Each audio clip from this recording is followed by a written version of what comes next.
வணக்கம். Doctor சந்தனாஸ் வர்மக்கலை academy வர்மக்கலை மருத்துவம். இன்றைய நிகழ்வில் நாம் பார்க்க இருப்பது பீனிச நோய் குறித்த ஆகும். பீனிச நோய் என்பது சைனசைட்டிஸ் என்று சொல்வார்கள். Frontal sinus, ethmoid sinus, sphenoid sinus, maxillary sinus போன்ற தலை மற்றும் கபாலத்தில், முகத்தில், புகை போன்ற இடங்களில் நீர் நின்று கெட்டுப்போய் உண்டாக்குவதே சைனஸ் ஆகும். சில சமயம் இன்ஃபெக்ஷன் ஆலும் அலர்ஜிகளாலும் இந்த சைனஸ் தொந்தரவு வருகிறது. தொடர் தும்மல், மூக்கடைப்பு, தலைவலி, தலைபாரம் போன்றவை இதனுடைய அறிகுறிகளாகும். வர்மக்கலை மருத்துவத்தில் சைனஸ் நோய்க்கு மிகச்சிறந்த வர்மக்கலை இயக்கங்கள் இருக்கின்றன. இப்பொழுது சைனஸ் நோய்க்கு வர்மக்கலை இயக்கங்கள் என்ன, வர்மங்கள் என்ன என்பதை நாம் இப்பொழுது பார்ப்போம்.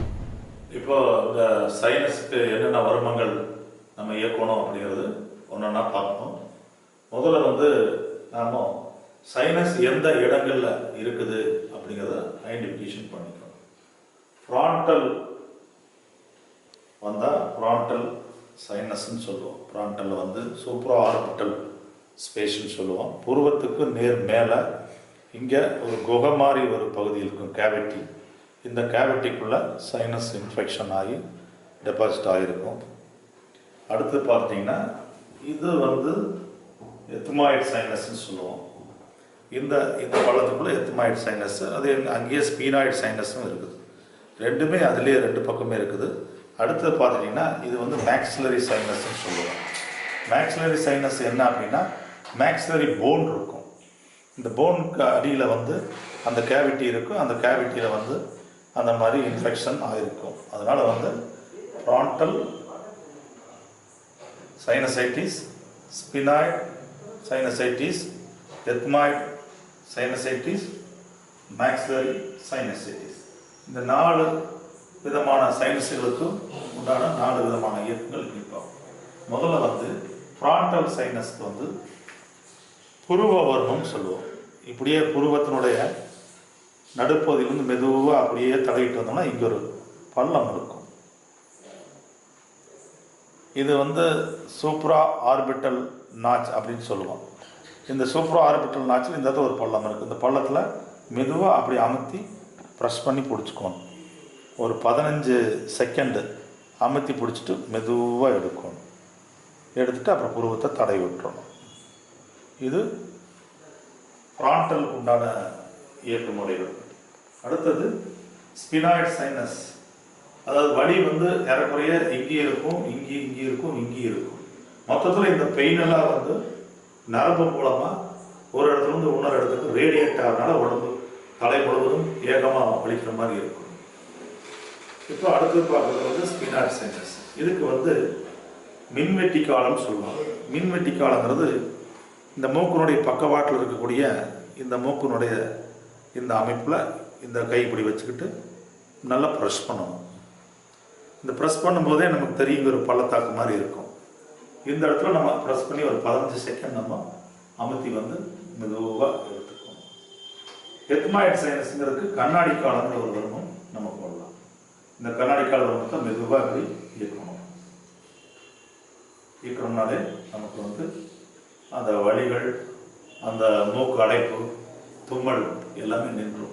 சில சமயம் பார்த்துட்டிங்கன்னா இந்த சைனஸோடு சேர்ந்து மூக்கு துவாரங்களில் அலர்ஜினால் ஒரு பலூன் மாதிரி வீங்கிக்கும்.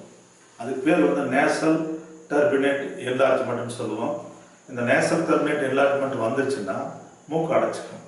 அப்போ ஒன்றுமே பண்ண வேண்டியதில்லை. இந்த கண்ணாடி காலத்தை மட்டும் இப்படி இயக்கணும். நல்லா அமுத்துற மாதிரி ஒரு 10 தடவை இப்படி இயக்கிட்டோம்னா அந்த மூக்கடைப்பு உடனே நீங்கிடும். சூண்டிகை காலம்னு ஒரு வர்மம் இருக்குது. சூண்டிகை காலங்கிறது இந்த மூக்கினுடைய குருத்தில் இருந்து இப்படி நம்ம மெதுவாக ப்ரெஸ் பண்ணி தூக்கணும்.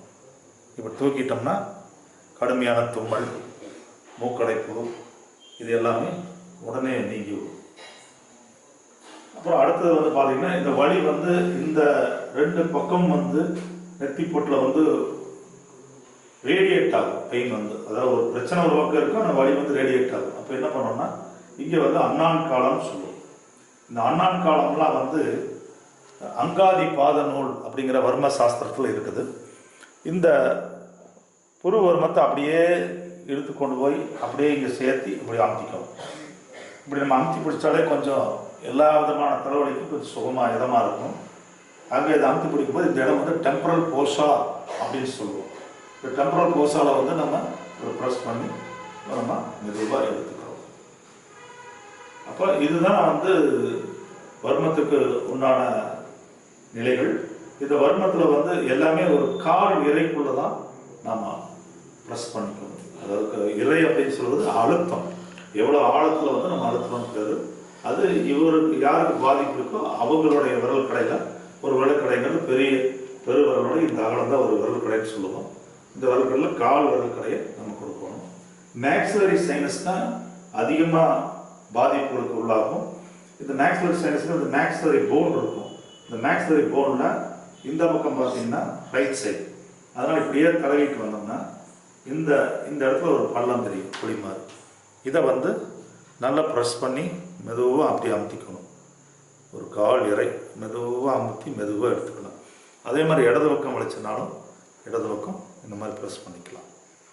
இப்போ உங்களுக்கு வந்து ரொம்ப டெபாசிட் ஆகிருக்குது, ரொம்ப கன்ஜஸ்டாக இருக்குது, இதை டீகன்ஜஸ்ட் பண்ணணும், இல்லை மூக்கில் வரவே மாட்டேங்குது அப்படின்னா அது ஒரு சின்ன ஒரு ஃபார்முலாட் இருக்குது. இதில் வந்து பார்த்தீங்கன்னா இந்த மேக்ஸிலரி போனை இப்படியே தடவிட்டு வந்தீங்கன்னா இந்த இடத்துல ஒரு பள்ளம் வரும். இந்த எலும்பு இப்படி வச்சு அப்படி தூக்கி விட்டிங்கன்னா அப்படியே அந்த மேலே கூடிய சைனஸ் வந்து ட்ரைனேஜ் மாதிரி ஆகி வெளியே வந்துடும். இப்போ உங்களுக்கு வந்து இதாகும்.